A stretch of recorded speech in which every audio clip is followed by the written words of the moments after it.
So what I got here in this bowl here is I got half a cup of Kerrygold salted butter, room temperature, very soft. And to that, I'm going to add a quarter cup. This is actually half cup, so half of this is quarter cup of powdered monk fruit sweetener. So I'm going to add this to the butter. I'm going to just put that all in there. And then I'm going to take this beater here and I'm going to mix it until it's nice and creamy and smooth. Okay, so I got that mixed in there. Now into that, I'm going to add an egg. Traditional shortbread is just flour and butter and vanilla and sugar. But since we are using almond flour for this, I am using an egg. This is what's going to bind it all together, because as we know, almond flour does not bind well at all, so you gotta have a binder. So I'm going to place in one whole egg. And this egg is just coming out of the fridge. It's not room temperature, it is cold. That way we don't melt the butter. I'm going to put that in there. The whites, the yolks, all, no shells though. And into that, I'm going to put in a teaspoon of vanilla.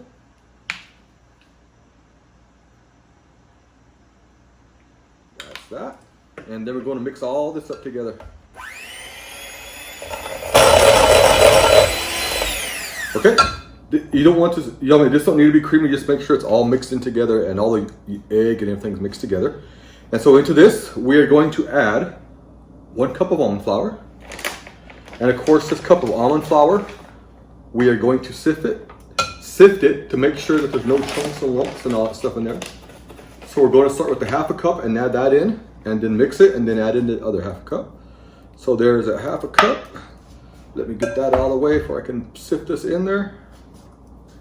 So yeah, just go ahead and, if you got a hand crank sifter or whatever you got, just go ahead and make sure you sift this almond flour to make it fine. Go ahead and give this all a good mix.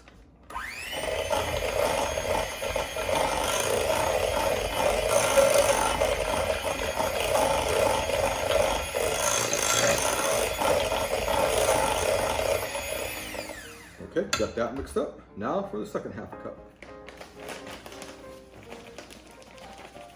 Just a level cup. We don't want to pack it or anything like that. Just a nice level half a cup.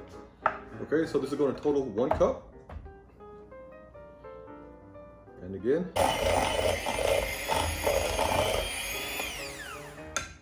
Okay, after I added that second half a cup of almond flour here and sifted through there, I mixed it all up. And so now our last step is we're going to add some granulated brown, it's called monk fruit sweetener. It's golden. It's a brown sugar substitute. But if you don't have this, you don't need it. You can use your regular monk fruit. I find this at like Marshall stores. Back in their food section, they're starting to get a lot of this keto products in, and this is there. You can also find this at some major markets like Fred Meyer's or QFC. But I found this at Marshall's. $4, you can't beat it. So we're going to add in a quarter cup of this into the mixture there. And what this is going to do is shortbread. It has a, when you eat real, the traditional shortbread, it has like a little gritty bite feel to it. And so by adding the granulated brown sugar there, you're going to get that same feel. So I'm just going to add another quarter cup.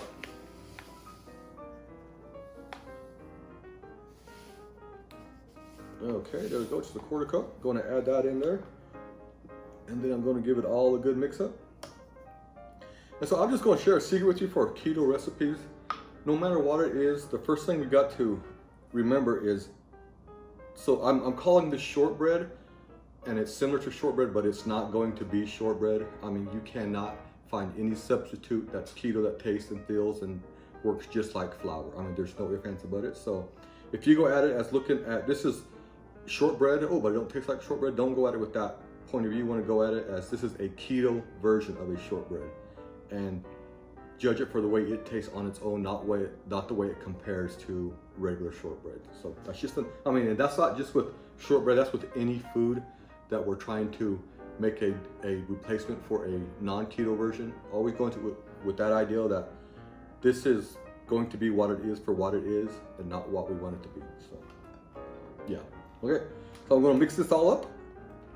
Okay, folks, I got it all mixed up here.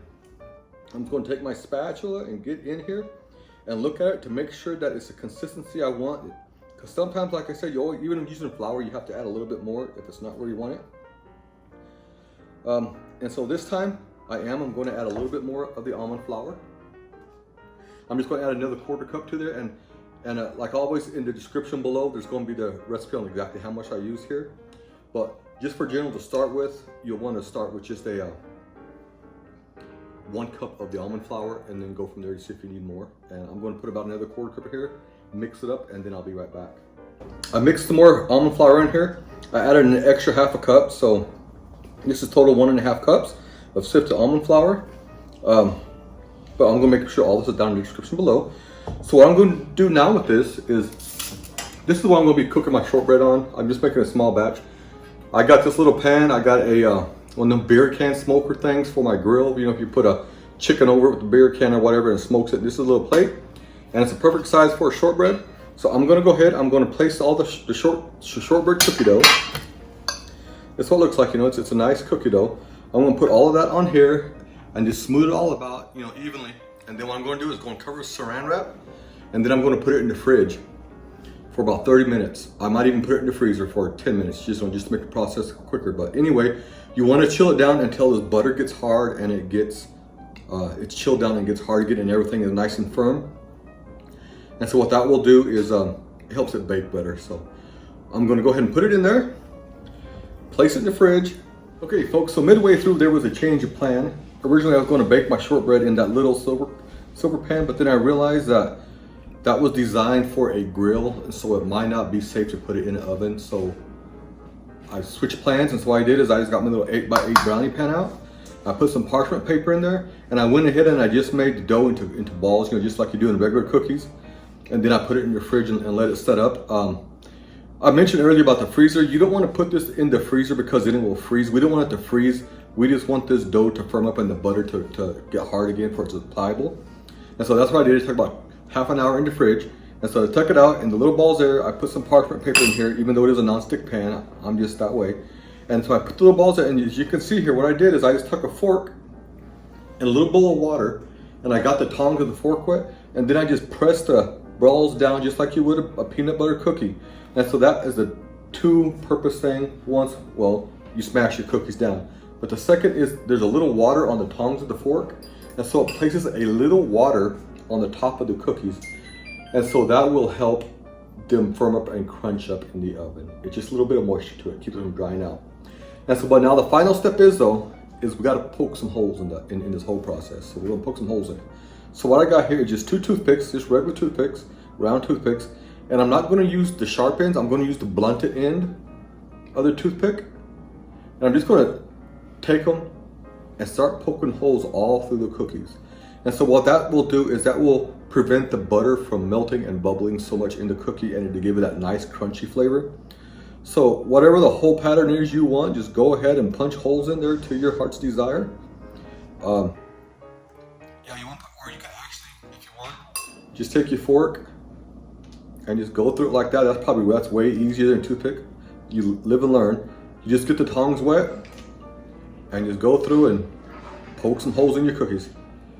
You want to go all the way through to the bottom where it's touching the bottom of the pan, and that will just the water's going to keep it from sticking to the cookie. And like I said, these holes are for a purpose.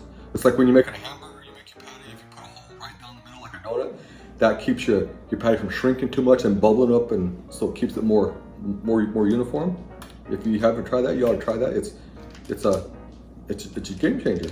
So yeah, just go ahead, make these tongs on the fork wet so it don't stick to your shortbread dough, and just go through poking some holes.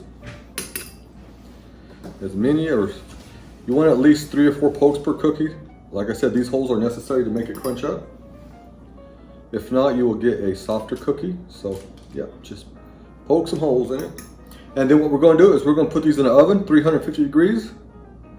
This is not convection. This is just a regular 350 bake. And we're going to put these cookies in here for about 25 minutes, 30 minutes. And how you know they're done is when you can see around the edges on the bottom of the cookie, it starts getting brown. That's when they start getting done. Me personally, I like to let the cookies get a little bit brown on top. Some people don't, but they will be done when the bottoms start to turn brown. To get that extra crunch, just let the whole thing turn a little bit brown, and then you will be good to go. So I'm going to stick these in the oven, and then I will be back when they're done to show you what they look like. And when they come out of the oven, they're very soft, so you don't want to mess with them. Just leave them in your pan, set them out, and let them cool down completely. Because even traditional shortbread native flour, it's cake-like when it comes out of the oven until it cools down and hardens up. The same with this. So when it comes out of the oven, just let it cool.